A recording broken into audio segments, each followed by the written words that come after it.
माझा त्यांना खुला आव्हान आहे की जे 60 पानाचं उत्तर तुम्हाला मिळालेलं आहे त्यातली डिस्क्रिपन्सी दाखवा. आता मी त्याच्या पलीकडे जाऊन विचारतो, आपल्याला इलेक्शनची पद्धत माहिती आहे. प्रत्येक पक्षाचा बीएलए असतो. काँग्रेस पक्षाचा बीएलए आहे प्रत्येक बूथवर. मतदार यादी तयार करण्याच्या कामामध्ये बीएलएचा सक्रिय सहभाग असतो. त्यामुळे ती मतदार यादी काय होते बीएलए काँग्रेसच्या माहिती आहे. प्रत्येक मतदार यादी तयार झाल्यानंतर त्याची प्रत मोफत त्या पक्षाला आणि बीएलओला मिळते. म्हणजे संपूर्ण यादी मिळते त्या ठिकाणी आणि मग ती त्या बीएलओ कडे जाते.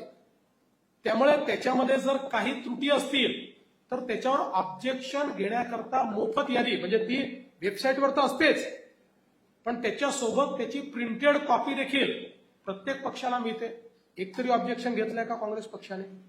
दुसरं, ज्या दिवशी मतदान होतं त्या दिवशी प्रत्येक पक्षाचा बूथ एजंट हा बूथमध्ये असतो.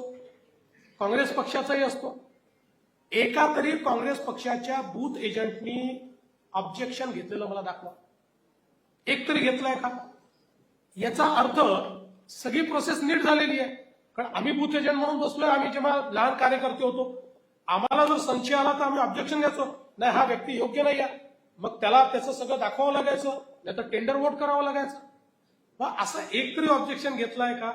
नाही घेतलेलं. मी राहुल गांधींच्या प्रत्येक प्रश्नाचं पुराव्यासहित उत्तर दिलंय. पुराव्यासहित 100%. खरं म्हणजे राहुल गांधींसोबत डिबेट करण्याकरता माझी गरजच नाही, आमचा कार्यकर्ते करू शकतो. पण इफ ही एस्पायर्स